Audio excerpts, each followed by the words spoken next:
Hey, Chicago, what do you say? It's the CHGO Cubs Podcast. It is February 6th, a nice sunny Tuesday in the city of Chicago. First two people in the chat, Becky and DFW Susie. It's Ladies' Day, apparently. Shout out. Shout out. Thanks to everybody that's going to join in. Michael Evans. Shout out to Becky, DFWs. We got a fun show. We're going to talk about those Pecota Projections, which are dissing your Chicago Cubs, dumping on your Chicago Cubs, disrespecting your Chicago Cubs. Where's the riot start? And, the Cubs made a trade. Cubs traded with the Phillies. We'll talk about some of that, and we'll have some fun along the way. And a big shout-out to all of our new diehard members, the newest, Keith, John, that's John, and then John, Jon, double Johns. How about that? And then George Bliss. Is that the coolest name you've ever heard, George Bliss? That just sounds, when you hear George Bliss, you're like, that's a vibe. Sounds like a Cubs fan. He's a vibe. Yeah. Cubs and fan. Jay. And Jay as well. Shout out to all the Jay. I feel like every day we've got 5 more names. Yeah. Just the family just keeps on building. Keeps on building. If you're not in, you're kind of missing out. As Bragg says, brick by brick, baby. What is it? FOMO? Is that what they call it? FOMO? FOMO. Fear of missing out, yeah. Yeah. FOMO. If you're not, I'm you don't have the card. I'll be in the Discord tonight doing the voice chat.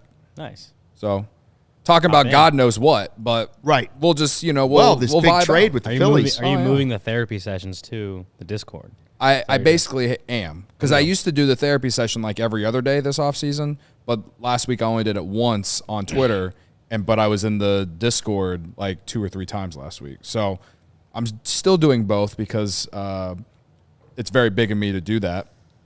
But I'm also in the Twitter ones, I'm trying to get people to become diehards as well. That way they can be part of a more fun conversation.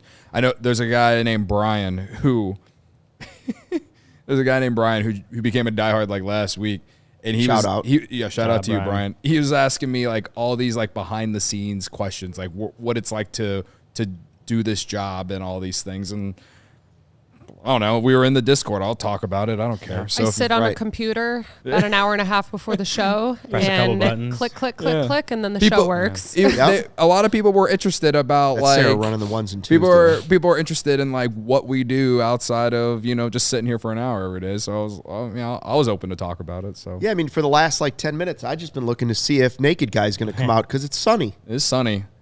This again, knock on the wood. I keep doing the same thing when I wake up. We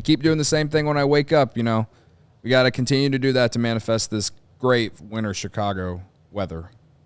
Yeah, this has been nice. Hey, Mike Dubs is here. Well, we got a new time. Remember, 12:30. Obviously, the people that are in the chat know we're at 12:30 this week. If you're listening on podcast form later in the day, 12:30 is the time for the live show this week, and that's the best way to enjoy the CHGO experience is to sign up for the YouTube page for CHGO Sports and then don't miss any of the shows. Mike Dubs says, glad Rucker is gone. I was in Miami for a game last season. The Cubs were going to win. He was going to run the W flag, and Rucker blew it. He's on my banned list. So that is the trade. Okay. Michael Rucker for a player named Cash Considerations. Great name for a player. Cash Considerations, yeah. I can't wait Cash to Considerations see has been traded a lot in his career. A lot, yeah. He's a very well-traveled player. Yeah. Like, we're talking about, like, the journeyman players. Like, Edwin Jackson played for, like, 15 teams, right? Cash Consideration has played for. Don't you want to know exactly how much the cash is, though? I do. Well, right now it's the consideration of cash, so that number hasn't even been totaled yet, I would assume. Right.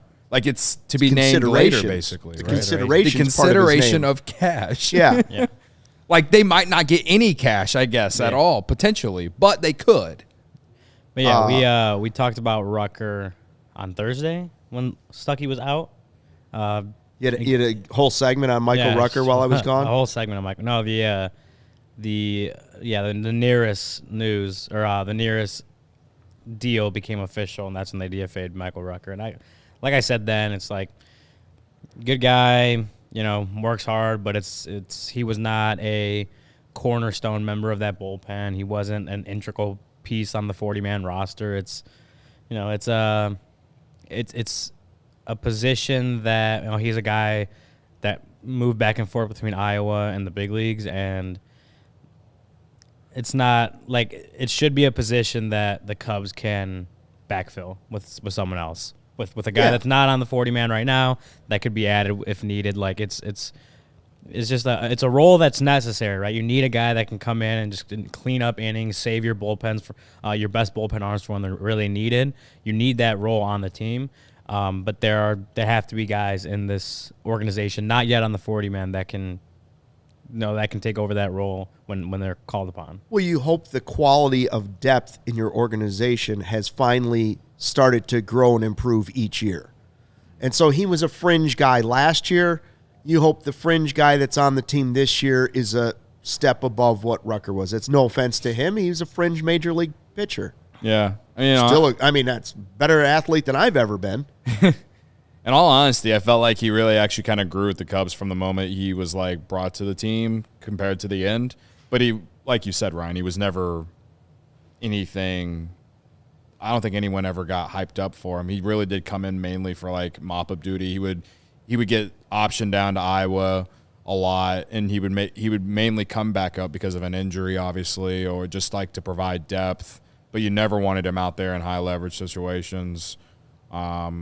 Yeah, I mean, he didn't have any value. So he was a clear candidate to be DFA'd when they signed Neris. And, yeah, it is what it is. The fact that we're still talking about it is kind of like the amount of time we're still talking about it is it's kind of wild. Like, I didn't expect this in-depth conversation about Michael Rucker getting traded to the Phillies. That's it. Well, I think the chat, which, by the way, I see Barb is here today. Barb's we appreciate angry. She's mad at us. She's mad that she missed most of the show. Yesterday. Yeah. We tried to say throughout the show so that people would be able to know today, 12:30. We didn't get on Twitter as fast as we wanted to. We're getting shoved aside for the Bears guys. That's what it is. The Bears guys make the schedule. We didn't get it out on Twitter fast enough, or right. Was there one culprit? Okay. All right. Again, like I said at the end of yesterday's show, I take the blame for not tweeting it out and let people know.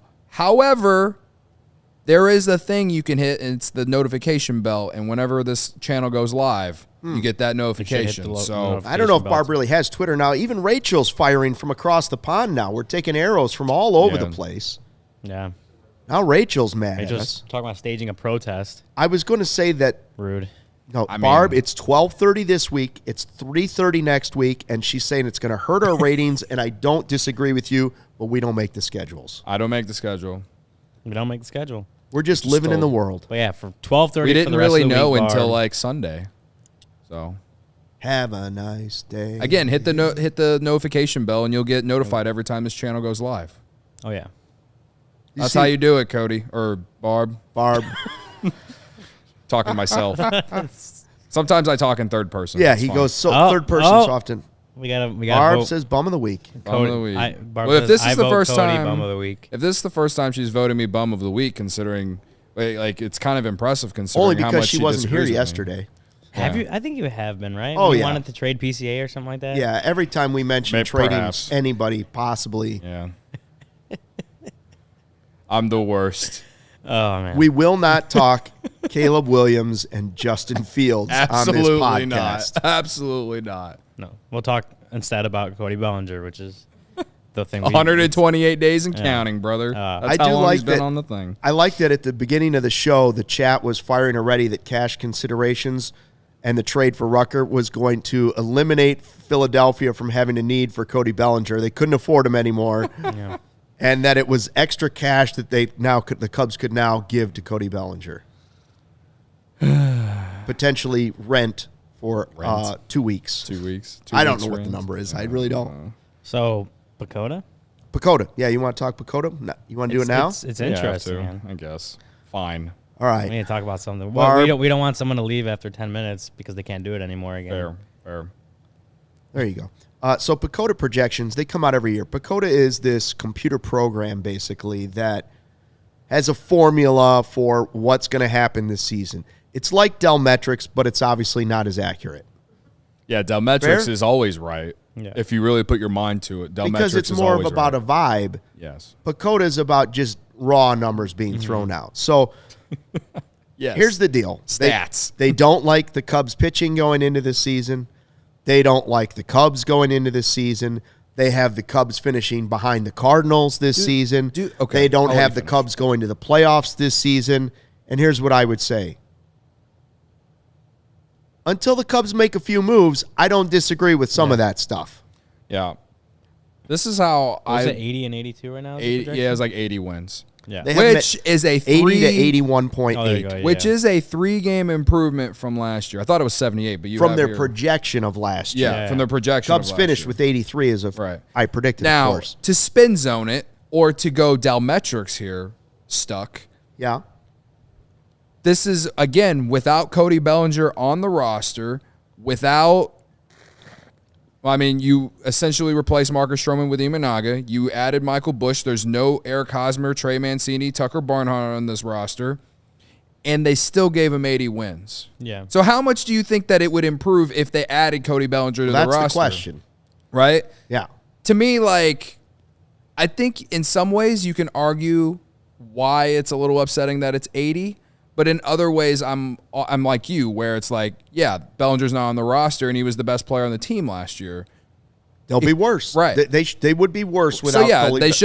they shouldn't even be set at 83 without Bellinger. And considering the projection is based off what the roster is right now, right? Yeah. So I just kind of try to give you guys like two scenarios here, where like I feel like in some ways you can be a little irked that it's at 80 because, to me, the roster going into 2024 is better than 2023. But they're just a lot of unproven guys. But I think there's higher upside on this roster compared to going into 2023. Let me finish. Now, on the flip side, again, with no Cody Bellinger on the roster, it obviously should be lower than 83, which is what they won last year. So, to me, I'm just kind of in the middle, where I think you can argue for, a few more wins there, but at the same time, I don't think it's the worst projection for the roster that it is right now. I mean, technically they are projecting them to be better right now than they were at the start of last year. Yeah. But it's 80.2 versus 77, whatever. Which I don't know if I could even do that. So it's like, so that at least on the bright side, they are projecting the roster without Cody Bellinger to be better than what they had it at last year. I don't know how many wins Bellinger adds. Like, looking at what they have the NL Central at, I would still say they're even if they added Cody Bellinger today, it would still be below what they have the Cardinals projected. Like, I don't think he adds 5 wins. I don't either. Projection wise, at least. But I mean, it definitely makes the roster better. And we talked about it with last year, how obviously they outperformed the projections by 6 or so wins. And if we're looking at like the Pythagorean record and all that kind of stuff, they probably should have outperformed the projections by a lot more, and they didn't. But still, 6 wins based on what they were projected going into the year. It feels like a little bit of like a not the projections, but like the team just kind of feels like a little bit underrated to me. Like just guys like we're talking about with Nico, right? Nico not making number 10 on the top 10 second baseman in MLB when he had list, the right? second highest WAR for second baseman in baseball. Yeah, or like Dansby. I don't remember where he was at, like 6th or 7th, but like maybe you could argue he could be a little higher. And like not clear disrespect to me, but just like maybe a little bit of underrated some of these guys that just haven't completely broken out yet. Like we talked about it a while ago with Nico, how I still think he has more offensive potential in there that could help him really break onto the national scene. Sure. But stuff like that. And I think when we were looking at it last year, Pecota's projections was like also took into account that they didn't know what Cody Bellinger was going to be, and the fact that he overperformed obviously helped the Cubs outperform those projections. So, I'm interested to see what it would look like with Bellinger on the team, but also I do think the team has that kind of potential to outperform what Pecota has them at right now. I don't understand why they would why is this computer ranking coming out now? It always comes out around now. I know, but why don't they wait till at least spring training starts? Like, we all know that any projection you're giving is going to be based on incomplete rosters. Right. And this year it seems like it's even more than that. There's major free agent pitchers and Cody Bellinger still on the market. Yeah. I will say, once the Cubs re-sign Bellinger or whatever else, they will adjust it. It will change. Why would this computer answer me this? Why would this computer think, with the roster the Cubs currently have, why would this computer think the Cubs are going to be better than they were last year?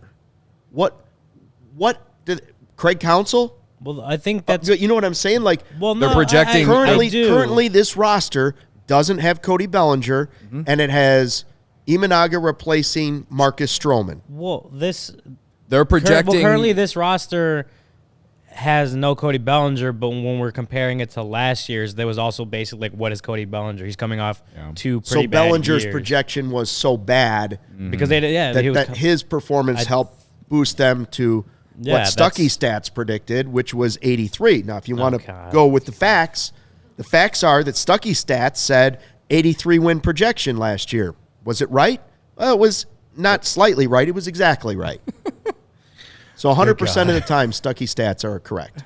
I think it's... Don't let the facts get in the way of a good story. Like I said, I think the fact that Bellinger was kind of an unknown last year was part of that projection. Okay. Now we kind of saw what Cody Bellinger could be, and so I do think it'll give him a couple of 2 or 3 more wins.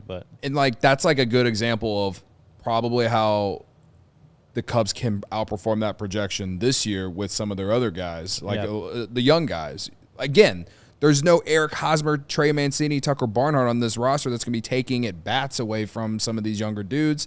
Craig Counsell has to play a factor into this projection, in my opinion, as well.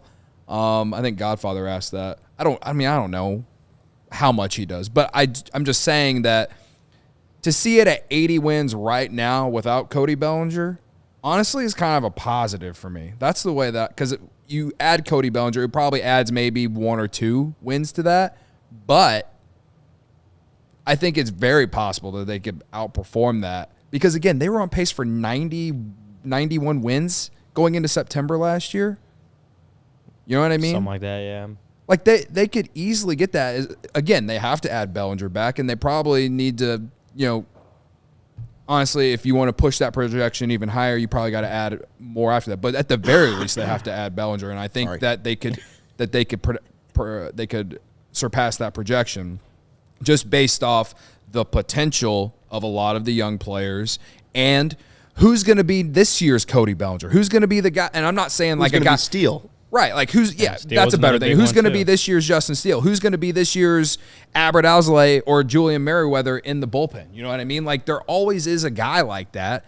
And, Cody Bellinger, I'm not saying like the guy who was awful last year or the last 2 years and then turned out to be a 4.5 WAR player. I'm just asking, like, will Nico turn in, will that offensive potential that you see in him, will that bust out? Because if so, that probably adds a few wins. You know what I mean? Will Seiya stay healthy and be more consistent? Will Ian Happ just continue to be who he is? You know what I mean? Like, right. Will Morel hit 35 bombs like some website I read projected him to do? Will Michael Bush be Bush, the everyday first baseman or even close to it? Will Wisdom hit 11 taters in April? Maybe. And strike out 400 times. I have a bigger problem. So I don't have a problem with the projection because of the way where the team is at in the offseason. It's an incomplete roster. I don't have a problem with 80 to 81 wins. Yeah. I have a bigger problem with the Cardinals at 65% chance of making the playoffs and the Cubs at 31 with the rosters the way they stand. Why would this computer be so gung-ho? Is it based in St. Louis? 65%.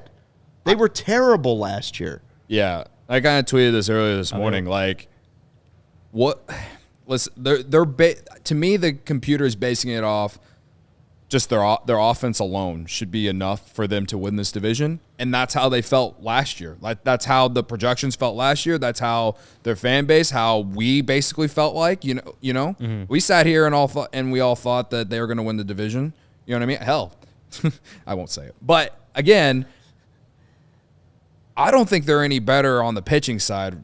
Really, they probably Kyle Gibson. Adding Sonny Gray is good. Sure, yes. Adding Sonny Gray is good, even though he's like... But to take them from terrible to 85 wins? Right. To add 14 wins to what they ended up with last year, The only thing I can say is that, okay, the Cardinals are the Cardinals, and outside of last year, they've basically been a winning team over the course of time, right? Mm-hmm. So it's an outlier. So, yeah. But, like, if we're basing it on numbers and, like, computer and all this shit, I really don't understand it. Because I do think that they shouldn't – to me, the Reds are the team that scares me the most in this division going into 2024 as we sit here. The Cardinals, their offense scares me. But will Lance Lynn and Kyle Gibson be what they need them to be, which honestly I think they just mainly want them to be innings eaters, and then they're hoping that Sonny Gray takes over is better than Jack Flaherty ever was. Yeah. There's definitely I would assume that predicts a pretty solid bounce back year from like Nolan Arenado. And they're gonna need Michaelis to be better too. I think a lot of it, and Arenado to be better. I think obviously like adding Sonny Gray helps that.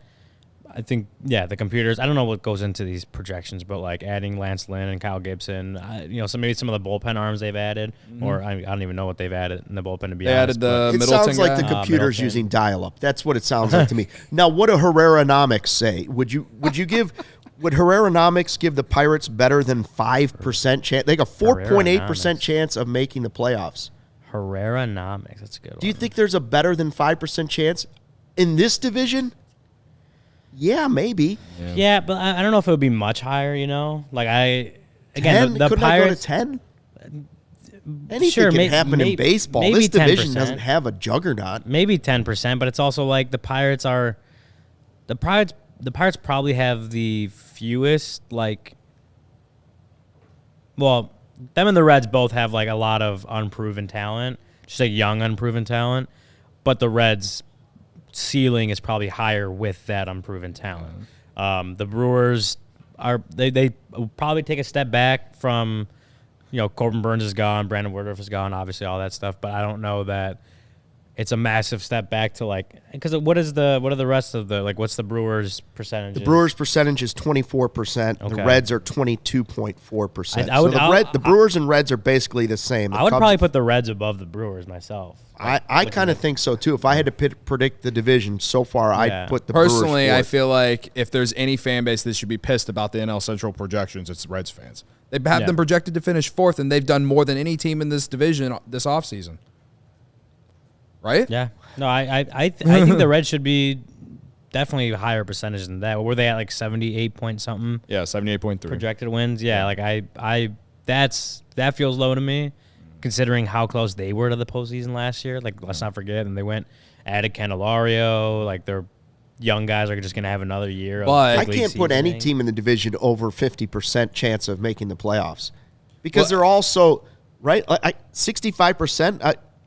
But we can confidently sit here and say the Cardinals have the best offense in the division, right? Yes. And to me, that is why but Lance they have Lynn, a 60% somebody in the chance. chat just said Lance Lynn and Sonny Gray cancel each other out. Keybert, thank you.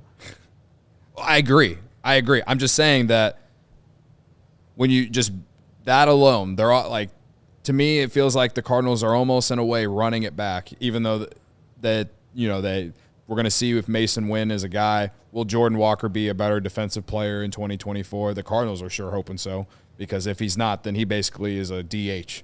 And honestly, they need him to be more than a DH if he's ever going to reach the ceiling that they project him to be. So, they have, on top of that, Arenado, Goldschmidt, Lars Nootbaar. Still trying to figure out if he's a creative player or not. They have the offensive pieces. They're really they have a lot of infielders they need to figure out, because Tommy Edman, they have so many infielders. They're playing Tommy Edman in center, but they have Brendan Donovan, I mentioned Mason Wynn, and I'm probably missing another name in there, but I'm naming dudes, and it's very big of me to do considering how much I hate them and how much I find any reason to shit on them. But I'm not going to sit here and sugarcoat it. Their lineup is good. Yeah. Well, the problem with them last year for sure was pitching, and they didn't have the depth, and they didn't have their starting rotation couldn't go deep into games. They're hoping that Lance Lynn and Kyle Gibson are able to at least consistently give them 5 to 6 innings every start. And if they don't, then things probably are a lot like last year. Maybe not lose 90 games, but they'll probably be a 500 team at best. They're honestly, if you look at this division, they're probably the team with the most talent, that most proven talent in the division, to me.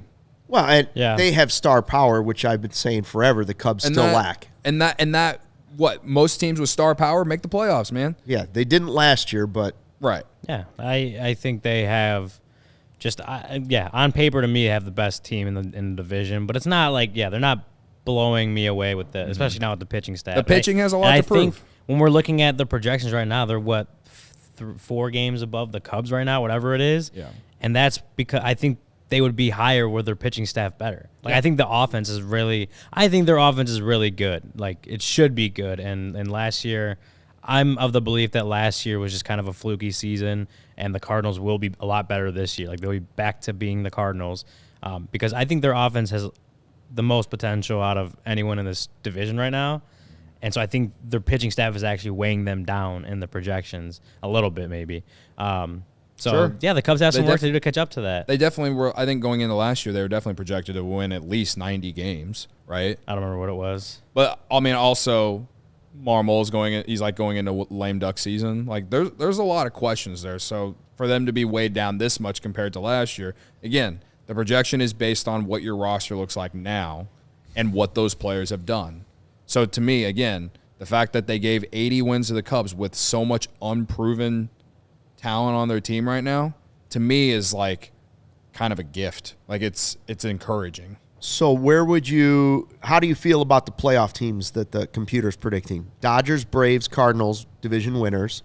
Okay. Diamondbacks, Phillies, Mets, wild card teams. I don't see the Mets. Yeah, I don't understand the Mets because I personally feel like, and clip it now, but I personally feel like the NL East is going to be top heavy this year. I don't see how the Mets Dodgers and Diamondbacks make sense. Obviously, the Braves make sense. If you want to pick any team in the Central, okay. Yeah. Phillies, I think most people would say Yeah. But I would top agree 4 that for sure. So who's the other team? Who's the other wild card team? If I think it will be an NL Central team, personally. I think the NL Central can get 2 teams in the playoffs this year. I personally feel that way.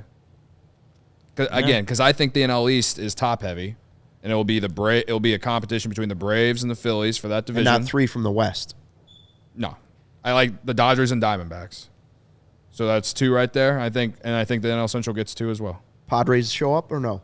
No, I don't think so. All right. I don't know. That's the Mets. The Padres probably have a better roster, but one thing I will say with the Mets is you keep mentioning his star power, and they have that. Yeah. Cody Senga, who was awesome last year. Pete Alonso, obviously, Francisco Lindor.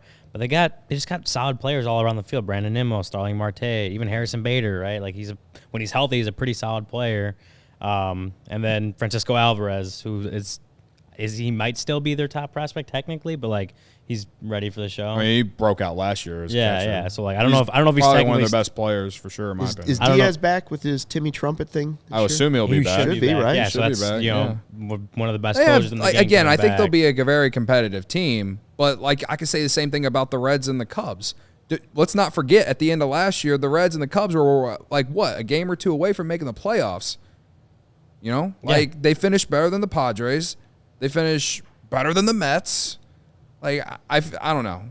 Okay, I think Alvarez has graduated from prospect status. By the way, yeah. I don't remember how long he was up last year, but I thought he was up for a large part of the season. So he was there. He was definitely their top prospect a year ago at this time. Now, based on star power or whatever, sure, you can probably say the Padres, Brett Beatty, the Mets, Carter Hawkins. The Padres, the Mets. Sure, there's more. It feels like there's more star power on some of those teams that I'm like kind of discrediting right now. But they're kind of going into the season with just the same amount of questions as the Cubs and the Reds. I mean, the Mets were projected to win. Like so many people chose them to win the World Series last year, Right? And that was with Verlander and Scherzer, who's not there anymore. Well, I think my point with all this was to say that I don't think having the Mets on there is crazy because I don't see a clear other team that should be on the list. I don't see not that I'm saying the Mets are the clear third wild card team, but it's just there isn't one that I'd say absolutely needs to be ahead of them in that on that list. Right. What the computer is not factoring in with the Mets is the dumpster fire factor. Right? what all of us can see and watch, the computer's not factoring that in. It's just going by numbers. And again, as well, the Diamondbacks, like I love how they put the Diamondbacks in there, like the top wild card spot. Going into last year, the Diamondbacks, no one thought they were going to make the playoffs, right? So that's why I always take the projections like with a grain of salt. Like they don't necessarily mean anything. Like if I out of those, 6? Like I really don't think the Mets are going to be a playoff team, but I also wouldn't be surprised if they flip-flop with the Phillies and the Phillies fall back because, they've had some deep playoff runs. Things haven't worked out. All they've done this offseason really is re-sign Aaron Nola.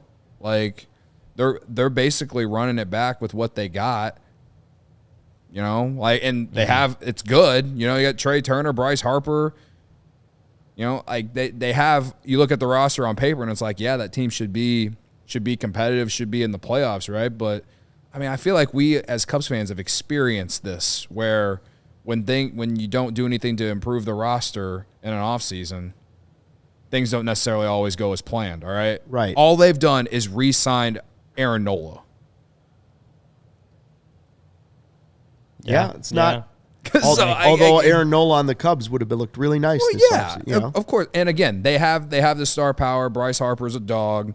Schwarber's still going to hit you 40 homers while striking out 200 times. Trey Turner, honestly, Trey Turner wasn't even very good last year. He kind of emerged for them in the second half of the year. Yeah. I expect him to be a full season Trey Turner this year. Maybe because of that, maybe they do make the playoffs and I'm sitting here looking like an idiot. Like that's fair, right? It's possible. You look at their roster and it's like, yeah, they should make the playoffs. Like Alec Boehm is pretty solid too. Yeah. They have a good team, but at the same time, like no one thought the Diamondbacks were going to make the playoffs last year. All it takes is like some of these guys who projected to do this and that to turn into an extreme in the positive direction that make a team go from an 80 win projection to 90. Think about it with the Cubs, right? Like before the collapse, like you said, they were projected way more than 77 wins. Why? Because guys in that bullpen were blocking down their roles. All these other guys were stepping up. Cody Bellinger just completely outperformed any expectation we had for him. Right? Yeah, I mean, according to Pecota, they had a 9.5% chance of making the playoffs last year. Yeah. Mm-hmm. Wow. They were one win away. Yeah. Right. So yeah, I agree in that baseball is going to baseball, and like as maybe generally these projections are relatively close to what actually ends up happening. Mm-hmm. A lot of teams end up having those seasons where you're like, what were these projections talking about? When I think about like when Cubs fans have gotten pissed off about Pecota in recent years, I just think about going into 2019. Everyone was so pissed about the projection of winning like 78 or 79 games. I think it was like games. 80 or 81. And no, it was definitely like in the 70s going into 2019. Yes. And I want to say it was like 78 or 79, and they end up winning 84. Like I'm not sitting here trying to discredit Pecota at all. Their system in most aspects is correct. They were completely wrong about the Diamondbacks, but like I just gave you an example of them basically being right about the Cubs in 2019, right? Even though the Cubs ended up outperforming it, they didn't outperform it by 10 games like we all probably went into 2019 thinking. It's just that it doesn't always, it's just never going to tell the full story of all the things that a computer can't generate, you know? It's not Stucky stats. It's not a perfect system. They've got something. Yeah. But they don't have it. Yeah. Now, and I also might sound like I'm talking myself into this team being good. I'm not trying to do that at all. I still think this team needs Cody Bellinger and more, right? Like, and I've basically said that all season. But again, to me, like getting 80 wins when you don't have your best player, like that was from last year. Mm-hmm. To me, like 80 wins feels like a gift. I'm truly surprised the Reds aren't, at least the Reds aren't ahead of the Cubs on this list. I really am. And they see something in the Cubs that could be better if, they probably finished their offseason. So I think it's something that we should be encouraged about personally. So we debated whether or not signing Bellinger would push the Cubs' projection over what the Cardinals have. What about Chapman? I think if you get Chapman and Bellinger, then I think you're certainly above it. Yeah, for sure. If you sign Bellinger and Chapman, you're the favorite to win the division, period. But if it's just one of them, no. Like, I still don't think so. Yeah. I'd probably agree with that. I know one thing you can count on this week, and Cody's just pacing the hallways around here, trying to get ready for Super Bowl Sunday. CIRCA Sportsbook is the place he goes, and right now he's trying to decide if he's going to place 15 bets or 45. Ooh. Probably found myself somewhere in the middle. I really love to bet on like the Gatorade color. You know what I mean? You're big on that? Yeah, that and how they long. They say you shouldn't do the prop bets, though, really, how right? long? If you're really trying to make money, prop bets are not. I love the It's Gatorade fun, cooler it's one. Fun. It's about fun. I like that one. I like doing like how long the national anthem takes to be sung. What's the first song Usher's gonna sing when he comes out there? Like for a halftime show. No, we were talking about the last I think it's one. The last one's gonna be I think. Yeah. Oh, it's the first or the last. Yeah. You can do it all on CIRCA. You know, like. And like Luke said, it's for fun. Do it responsibly, all right? Don't put $100 down on the Gatorade cooler color to be purple or whatever. Unless you're It Charles will be Barkley. red. Okay. Red. Bookmark Yeah. it. I'm telling you, it will be red this year. So if the Mark it. Chiefs win, that you're thinking the Chiefs win and it's red Gatorade? Yeah, for many reasons. Taylor Swift has an album Red. Chiefs are red. I just feel like the red Taylor is like a Swift tie-in. strong color to bet on. But that's just me. You can even bet on if Travis heard it here Kelce is going to first. propose to Taylor Swift after the game if they That's win. dumb. I'd put a lot of money on no. I'd put $1,000. Which is like last I checked was like minus 250. So She's coming For back no. from overseas for a flight. She might just be like, okay, sure. yeah, right. What did I say? Three reasons why I love CIRCA Sportsbook. The tight money line splits.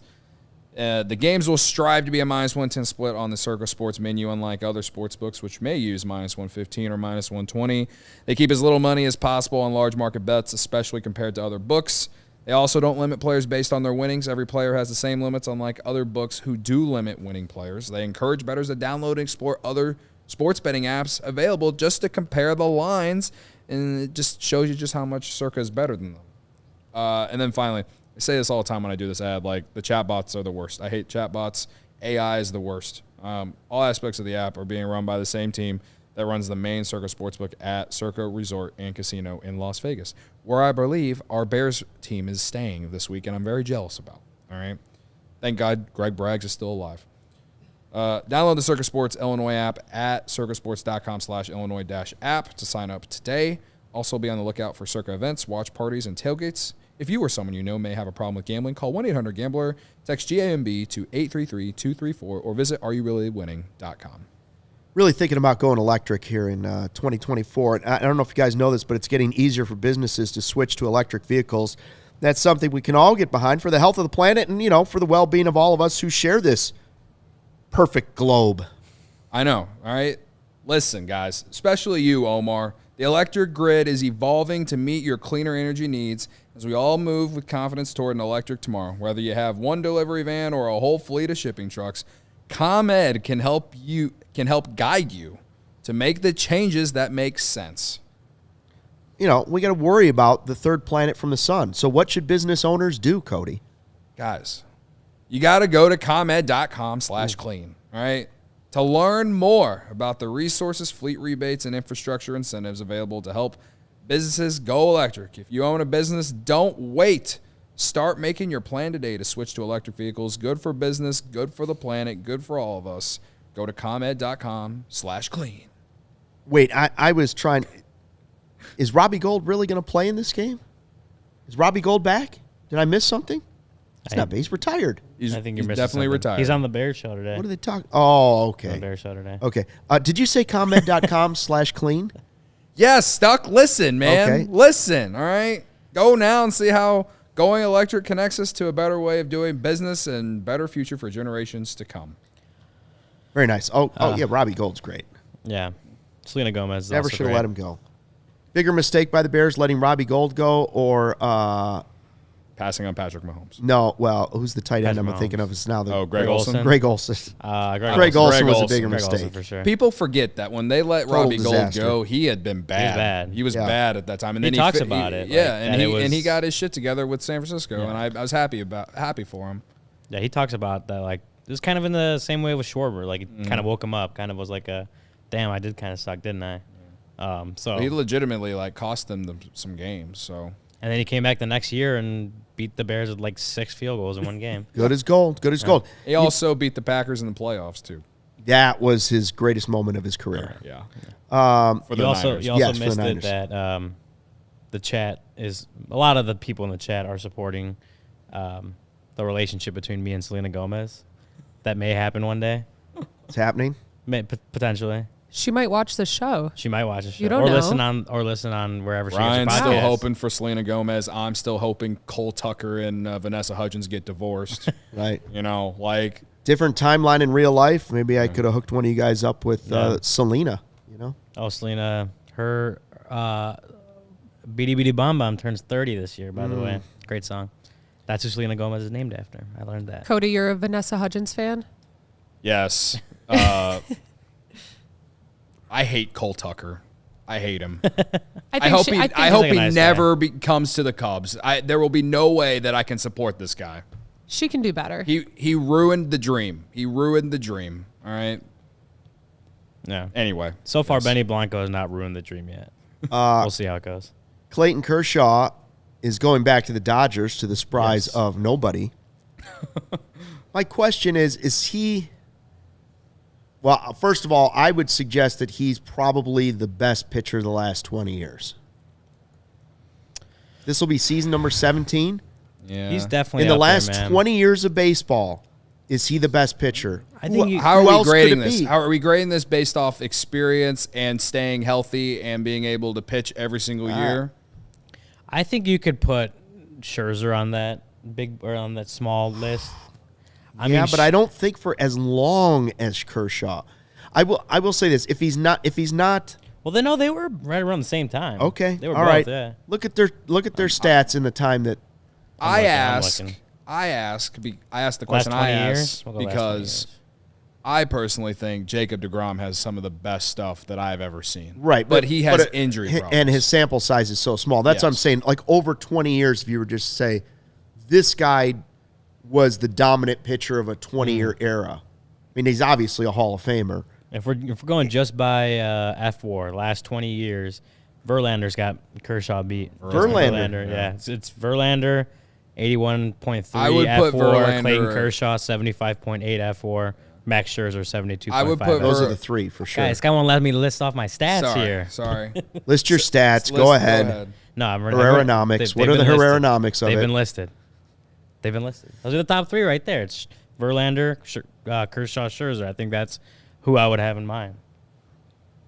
I think Verlander's better than Kershaw. He has the postseason success. I mean, when everyone talks about Kershaw at the end of his career, they're going to talk about how he was great in the regular season, but always came up short in the postseason. Right? Yeah, probably. Outside of 2020, which, okay, congratulations, you got your Mickey Mouse ears. All right? I'm not taking anything away from him because it's more than just him losing those games for the Dodgers. But you look at his postseason numbers compared to regular season, and it's like two different players, man. But he's a great regular season pitcher. He's one of the greatest pitchers that I've ever seen. Oh, for and sure. Ryan is already listed. He's got the second highest F4 of any pitcher the last 20 years. Verlander, the Cubs could have had Verlander. That was another big mistake, but. Yeah. Kershaw's one of those players like Joey Votto. When their career's done, I would look at them and say, even though he killed the Cubs like Votto, you could say, man, I wish that guy would have been I have no ill feelings towards Clayton Kershaw at all. Just like Votto. You're taking a team, the Dodgers, that were rivals for the Cubs for a good stretch, right? He's a guy I can't dislike. He's one of those where you think, man, what if he would have been on the Cubs for 20 years? For sure. He's so good and so likable that even though he was on the team that your team was going head to head with, you can look at him and be like, hats off, man. I wish he was one of ours. Would we say the same if they had lost Game 6 and then gone on to win Game 7 or lose Game 7? I don't know. But we don't live in that universe, right? No, I still would have respected him. I still definitely would have respected him. But it would have hurt more, right? Definitely, yeah. Like easier to dislike. Pujols is not in the same. The wretched Albert Pujols is not in the same conversation. Yeah. But Votto and Kershaw, something about them I don't know if it's the way they carry them. I don't know. Kershaw for sure. He's definitely just earned the likable respect. guys. Don't get me wrong, I respect Pujols, but I do not too. like I respect those two guys. Yeah, just likable dudes. I mean, like, Votto just wasn't blessed with great teams every year. I think was also part of it. But, like, it's easier to cheer for a guy who's on a bad team every year. Kershaw, in a way, like, you feel bad.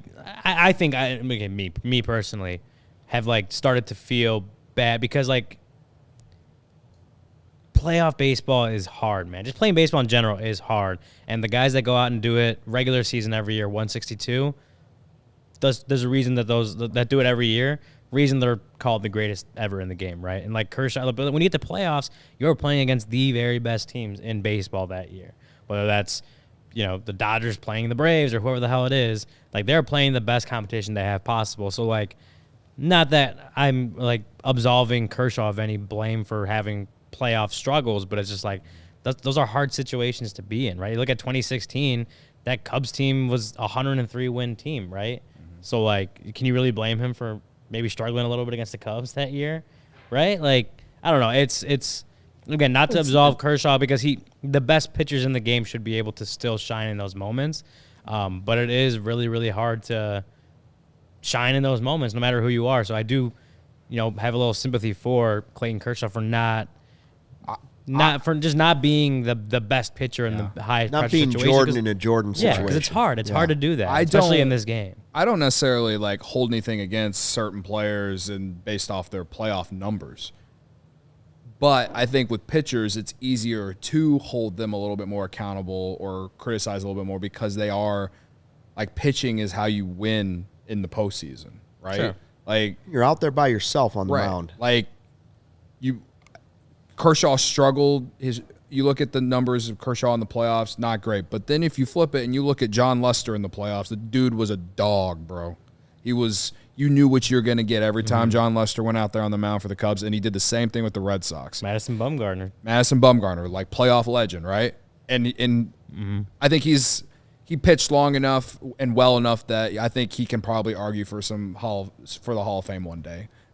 This is all spitballing. If I'm wrong on this, I'm sorry, but he is one of the greatest playoff pitchers I've ever seen, right? So I think when it comes to position players, I take a little bit back on it because, for instance, Anthony Rizzo's playoff numbers aren't exactly great, but he was a big part of the Cubs winning in 16, right? He's a big part of them even getting the playoffs. Some guys just, like with hitting, you go up against some of the best pitching you're going to see in the playoffs, right? So for me, at least, it's easier for me to criticize pitchers who struggle in the playoffs consistently, which is something that Kershaw has done throughout his career, compared to a position player who might have come up short in the playoffs multiple times, Like Alex Rodriguez got that a lot. That was like, and big part of it is because he played with the Yankees, right? But that was like a big narrative whenever he was playing, is that we would always show up in the regular season, give you like superstar numbers, but when it came to the postseason, he wouldn't ever get you a big hit or whatever when you absolutely needed it. They won the World Series in 2009 or whatever, and I think people started to let up off him after that. But to me, it's like it's like certain players where you can do that with. And Anthony Rizzo is not like he's never been the top 5 best player in the league or anything like that. But when you're talking about the best players in the league, I see that. I understand the criticism that they get for postseason stuff. Yeah. And Kershaw, like we just sat here and said, he's one of the best pitchers of this era. Ever. Yeah. Period. Ever. Not even just this era. He's one left-handers. Yeah. He's top of the list. I am glad in a way that he stayed with the Dodgers. And I don't need to see Votto play for somebody else, and I don't need to see him go chase. I mean, you can't chase in a ring any more than being on the Dodgers this year. So if they are the team that ends up winning the World Series, I'd be happy for him to be a part of that because I think his career sort of deserves it at this point. Like I agree. He's been around long enough. His arm's going to fall off when he's done playing. He'll never sleep well again on his arm. Yeah. I'll give Kershaw credit a little bit here with this. Like, obviously, older now, he had to transform the type of pitcher he was. Sure. And I'll give him credit for like being able to still be effective. Like it's not like he's going out there doing what he was doing in like 15 or 16. Like he's a complete different pitcher, and he's still going out there and shoving for the Dodgers. Yeah. So, I mean, again, as much as I have kind of been dogging him for his playoff performance, the fact that he's been able to stay in the game, consistently go out there 30 starts every year and find a way to be effective, that's something that that's what I respect the most about him. Yeah. 17 years, you can count on him being one of the best pitchers in the game. For sure. Period. Now, Empire today, you've been counting on them way longer than 17 years. Think Absolutely. about that. That makes them the Hall of Fame of flooring. It's Empire today, Empire yesterday, Empire forever, right? That's right. Empire forever. That's what they say. That print the shirt. Print the shirts. With Empire today, though, you get shop at home convenience, the right product for your needs, quick and professional installation, and a low price guarantee. Empire today is the best place to get new flooring, so of course they have copycats, but Empire can't be beaten on quality, service, speed, so competitors advertise low quality products that Empire simply won't carry. Empire won't promise the lowest prices, but because anyone who does that is putting flooring in your home that they wouldn't put in theirs. They keep shopping for floors simple with curated product selection. Empire's philosophy is to help you find what you need, not overwhelm you with thousands of choices and substitutes. What they leave out of their selection is as important as what they put in. Empire's product team exhaustively combs through thousands of product samples each year to find the perfect styles. They have a virtual floor designer, and it's a great way to see how new floors will look in any space. It's easy to snap a picture and instantly see how new floors will look in your room.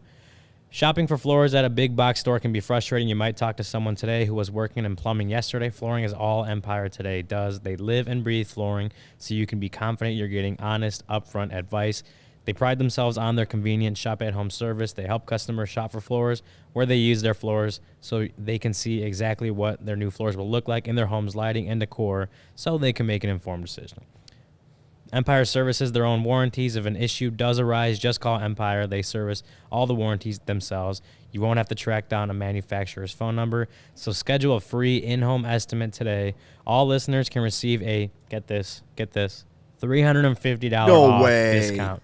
No way. Yes No way. way. Wow, Yes way. $350. $350 off discount when they use the promo code CHGO. Again, $350 off discount when you use the promo code CHGO.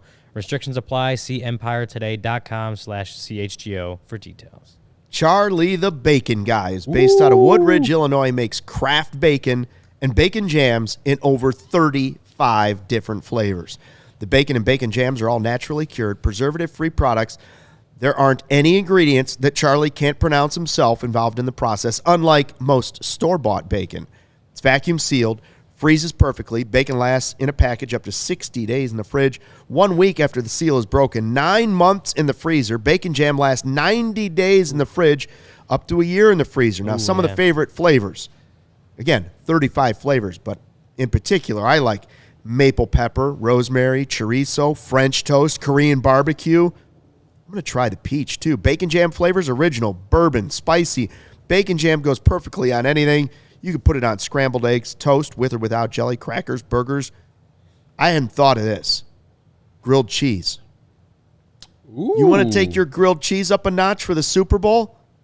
Maybe you got a few people coming over for a Super Bowl party?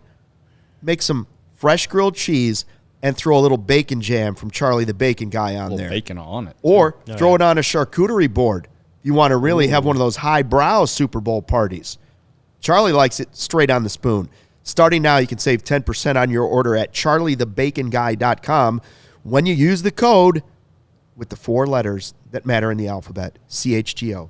Again, the code is CHGO. Did I mention the code? CHGO. CHGO. Get you 10% off. You can pick it up. That's the most efficient way. Or he'll deliver it to you, meet you halfway, or even ship it. He makes the bacon so you can bring it home. Follow him on Instagram at Charlie the Bacon Guy, or on Twitter, CZ the Bacon Guy.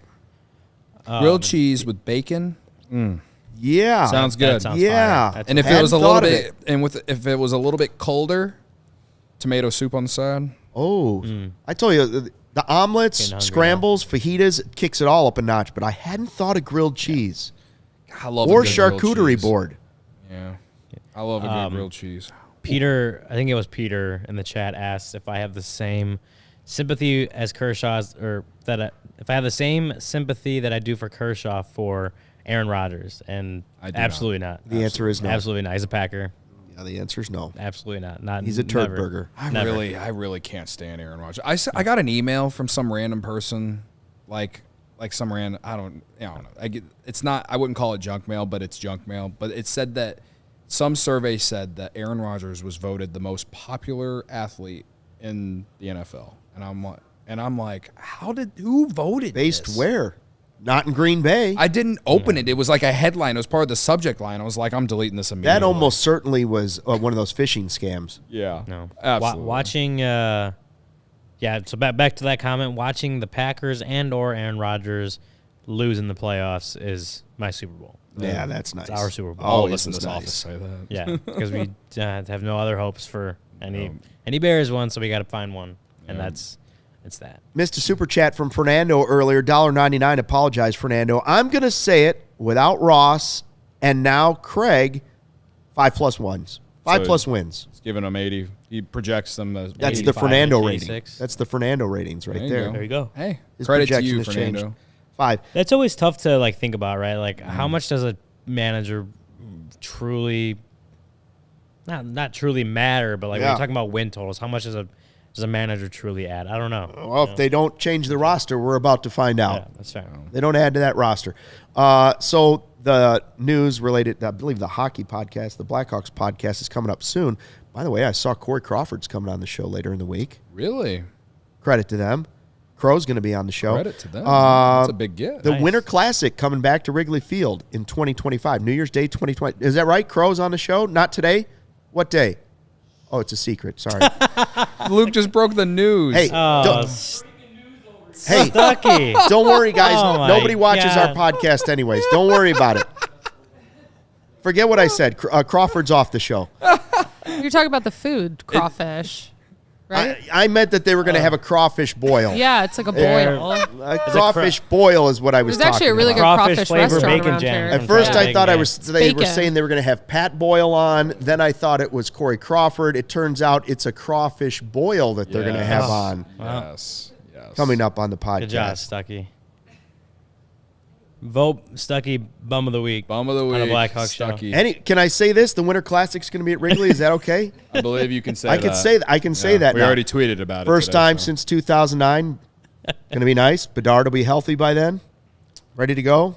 He's going to be healthy well before then, but It'll be nice. Yeah. Well, now with the renovations at Wrigley Field, it'll be a little bit different compared to then. yes, it will. I do have a question about it though. When was the last time they had it there? What's it mean for 2009. Winter Wonderland? Oh, Oh, that's a good question. Wait a minute. What's it mean for Winter Wonderland? You got to start setting up the Winter Classic. some things are more at important. least 2 weeks Yeah. prior to the game. When is the game? They haven't January released- 1st, New Year's Day. Oh, is it on New Year's Day? Yeah, New Year's Okay. Day. They'll probably close I can it say right that, before right? Christmas. New Year's Day? If it's right. If it's right. Crawfish Facts boil it on New when Year's it's a Day. Good story.